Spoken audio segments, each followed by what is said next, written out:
Yo, what's going on, guys? It's your boy. Welcome back to another video. So today we're going to be talking about Guardians of the Galaxy Volume 3, and I'm so beyond excited. I do want to go ahead and say I think that this may potentially be movie of the year so far. Obviously, we're just in May, so there's not a lot of movies to really compare it to, but I definitely think that this is a strong standing for movie of the year. It definitely lived up to expectations, in my opinion, blew straight past them. I thought it was a phenomenal movie, and I fully agree with everybody who is saying it's the best movie in the MCU since Avengers Endgame.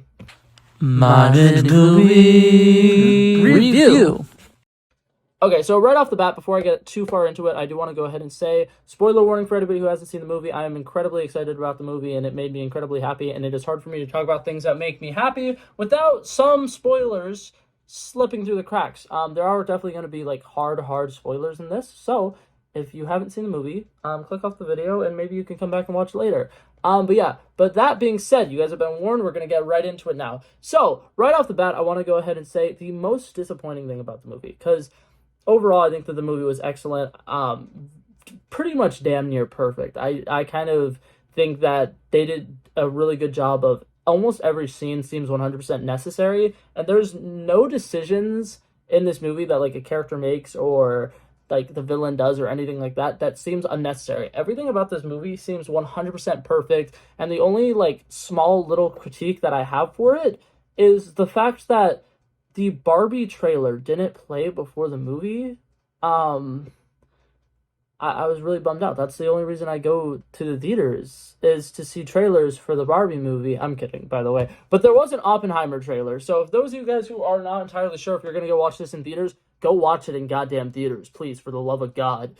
No, but now that joke is aside, final spoiler warning for people who are still here. I was giving you guys a second so you guys can now get out, okay? Okay, so now getting into the actual review. Sorry, I am like lollygagging. I'm so excited to talk about this movie, and I'm so giddy and excited. Okay. So I know I'm gonna be all over the place. I want to go ahead and say this movie was an emotional roller coaster. Starting off from the opening logo, the Marvel logo showed only Guardians characters, and it was dead silent, and it was heartbreaking. A lot of the songs in this soundtrack are a lot more sad than we're used to. Usually Guardian songs are all like super upbeat and love songs and cute little 70s and 80s like upbeat music, whatever. And then there was more sad songs in this movie, and there was Rocket listening to sad songs, which I think was very symbolic, and I think it was genius having a character who probably has never sought therapy in his life and probably really doesn't even have an idea of what therapy is, but using music as therapy is incredibly smart, and I loved it. I think they did it really well. Opening scene, Rocket is singing, and I want to go ahead and say, for those of you who do not know, Bradley Cooper singing in a movie automatically means your heart is going to be ripped out while you're watching it. Now, granted, this movie actually did not make me cry, and I was really expecting it to. There were a lot of scenes that were very emotional, and I will admit I was freaking out and I was losing my shit. And I will say that's one of the many bright sides to this movie is James Gunn has said when he announced the official runtime of the movie that there's no fat in this movie, and I 100% agree. Almost every single scene that takes place in this movie is very necessary. There's not a single scene that feels out of place. There's no character decisions that don't really make sense. The pacing of the movie is fantastic. All of the acting in the movie, all the music in the movie, 10 out of 10. Like, this film genuinely was incredible. They start the action off really early. You get like one scene where you kind of see all the Guardians and what they're up to, and then they jump right into it. Adam Warlock is there. Bam, he's creating havoc on nowhere. He fights all of the individual Guardians one by one, basically, which is such a cool thing. You gotta do that. If you are making a team-up superhero movie, and your first scene of them fighting is them fighting alone, as opposed to them fighting together, it is already a great sign that you know exactly what you're doing in a team-up movie. Because one of the coolest moments in team-up movies is showing how our characters are stronger together than they are when they're apart. So we have Nebula going one-on-one with him. We have Rocket not really having a chance because he got caught off guard. We have Groot going one-on-one with Adam Warlock. We have Kraglin trying to go one-on-one with Adam Warlock. And it's a really funny little comedic pause in the middle of this very serious battle where everybody's already seeming to be getting, like, seriously damaged. Mantis fights Adam Warlock, has her little moment against him. Star-Lord has his moment against him. And I think that it was very smart to have each of them have their own moment fighting this very powerful being who they don't really stand much of a chance against. And then having multiple people get seriously injured. For those of you guys who have not seen the movie, fair warning, I've given multiple spoiler warnings, but this is a very huge thing. Adam Warlock, in the first action scene, puts somebody on their deathbed, which is so huge for a Marvel movie.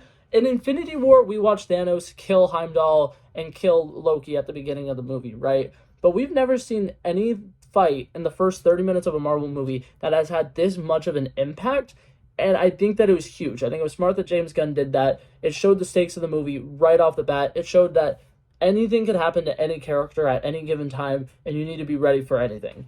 And that keeps going all throughout the movie. There are scenes where you will see somebody get seriously injured, and you're like, holy shit, are they going to be dead? Oh my god, this person just got, like, shot really hard in the front, shot really hard in the back.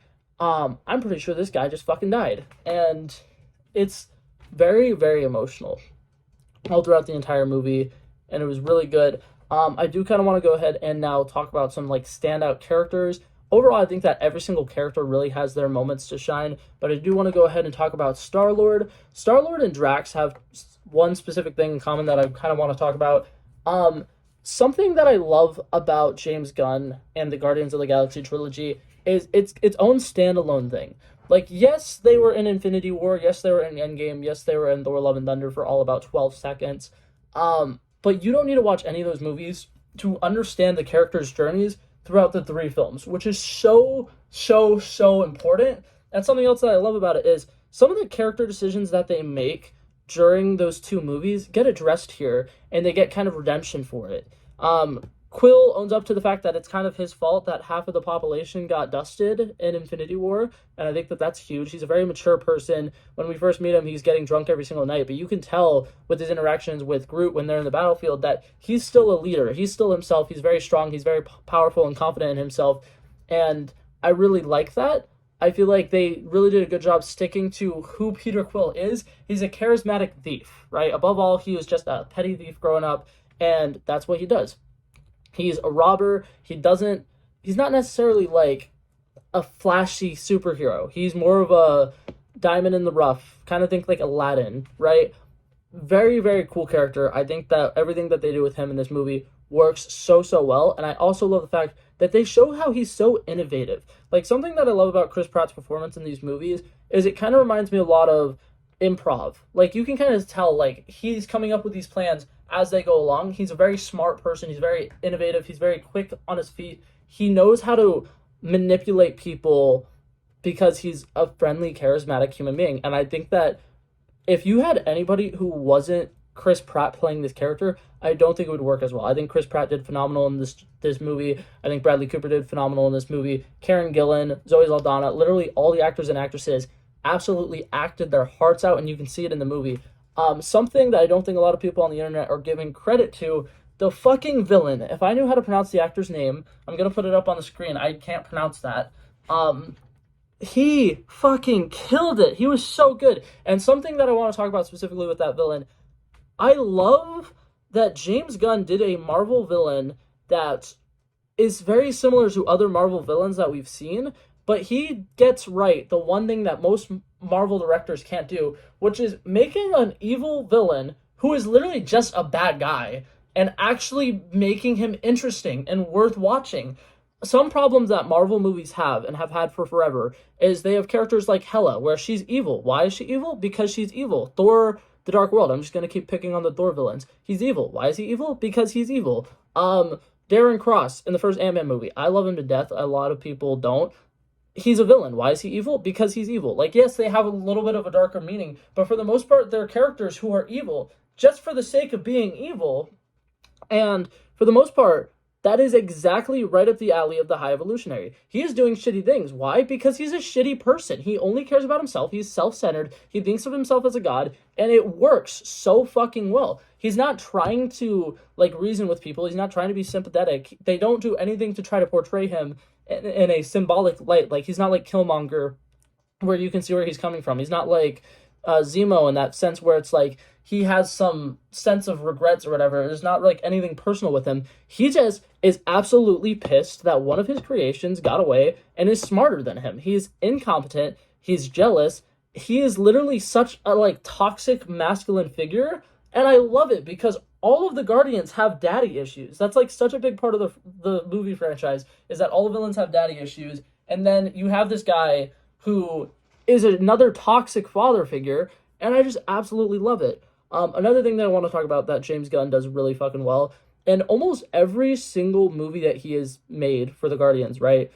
There is a scene where a character who is practically enslaved tries to break out of that slave relationship that they have, and I think it is beautifully well done in this movie. In the first movie, the scene that I'm talking about is the girl who's the collector's assistant or whatever, grabbing the power stone, and she literally just says, "I will no longer be your slave." And this movie, the High Evolutionary is putting all of his people and all of his scientists in a place where they are going to be in danger because he cannot live with the fact that one of his creatures is smarter than him, and all of them kind of are like, we can't let you still have control anymore. So they all point guns at him. And I love that scene because it really does a great job to show even the people around him know he's an absolutely shitty person. They're just too scared to do anything about it. And he is so fucking menacing.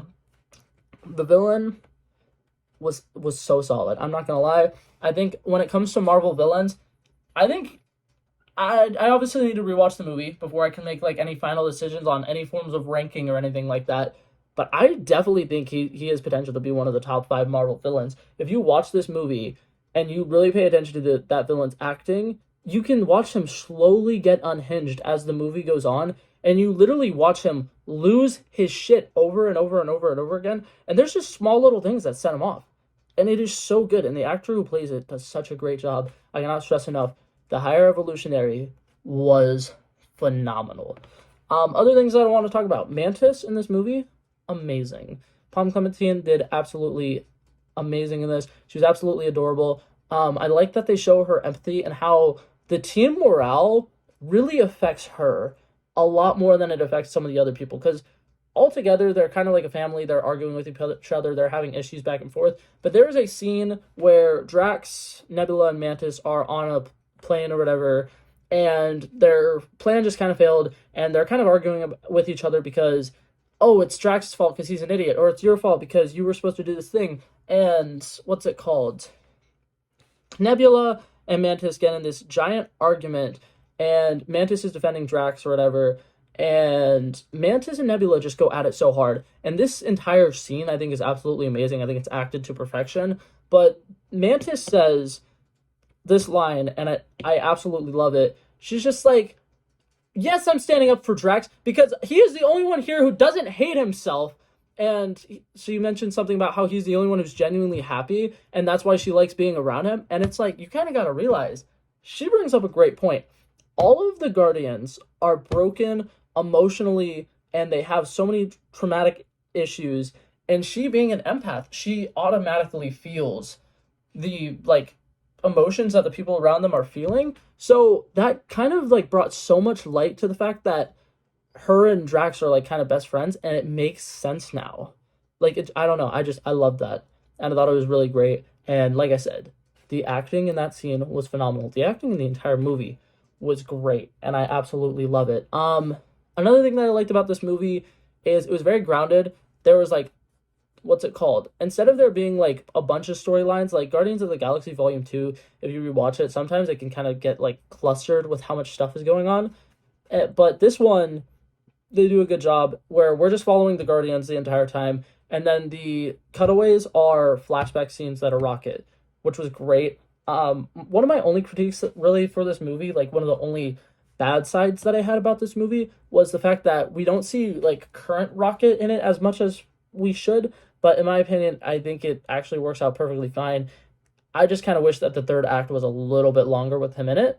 But that being said, his entire origin story being played out in this movie was beautiful, and it was great. And all the voice actors for that stuff was good. And oh my god, the CGI. I haven't mentioned the CGI yet. There are some terrifying creatures in this movie, and every single one of them looks insanely realistic. And might I just say, it was beautiful. You remember Toy Story 1, right? Sid, the evil kid next door, and some of the abominations that he made. Imagine those, but like 10 times worse.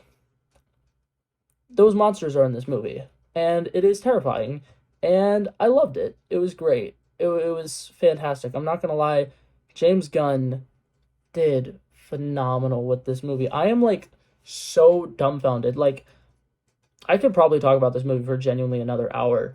So I'm gonna try to kind of wrap it up.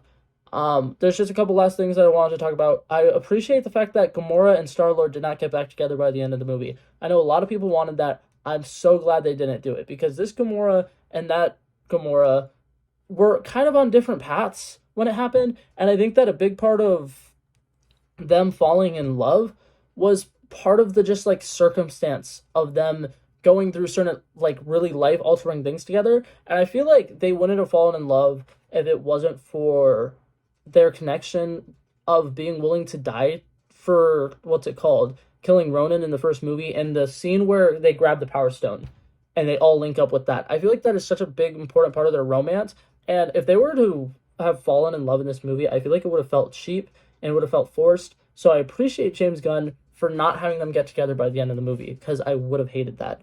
Zoe Saldana did a great job playing a different version of her character, by the way. Like, Gamora literally does not feel like Gamora at all, but in a great way. Like, it completely feels like fresh and new, and I liked it. Will Poulter's Adam Warlock, I think, worked really well for what they were trying to do. Some people would kind of probably argue that he was very, like, plot devicey. He only showed up when he needed to, or whatever, and some of his, like, idiosyncrasies only worked because the plot needed them to work.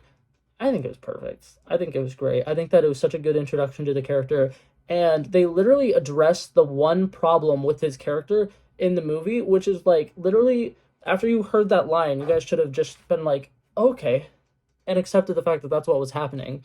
Because the one problem that I know a lot of people have with, Adam Warlock, is, like, very minuscule things, and a lot of it is owned up to the fact that he was born too soon. He wasn't supposed to come out of his cocoon yet. He wasn't fully developed. And I feel like a lot of people just kind of brush over that. Yeah. And then one last thing that I wanted to talk about. Groot in this movie was fantastic. And there was a bomb, there's like a giant bomb that they drop at the end of the movie. And I have like seen multiple different headcanons for it, and I love this theory the most. At the end of the movie, we hear Groot say, "I love you guys." And it's not like a I am Groot moment. It's not like a we are Groot moment. He literally says, "I love you guys." And thinking about it, right, they kind of brush past it really quickly, right? Like, it's not that big of a deal. And then I realized it probably is not that big of a deal, because he probably said, "I am Groot." But we heard the "I love you" because it was James Gunn's way of showing, we've been with the Guardians for this long, we're going to understand what Groot's saying now. Kind of like how in literally the scene before it, and I'm so mad at myself for not catching this when I like originally watched it. The scene before it, Groot's talking to Gamora, and Gamora can understand Groot now. I think that that's what that scene was supposed to be for us. It was supposed to be like us, the audience, we understand Groot now because we spent so much time with him. But yeah. So that being said, that was a very long video of me talking about Guardians of the Galaxy Volume 3. I really loved it. It was really good. Feel free to talk about the movie with me in the comments. Feel free to discuss anything you would want to discuss. And yeah, my overall rating for this movie, and I know that I might need to change this in the upcoming days because I'm going to go watch it again. I give this movie a solid 97 out of 100. For reference, I have I have like 3 superhero movies that are above that. So I think it is pretty freaking phenomenal.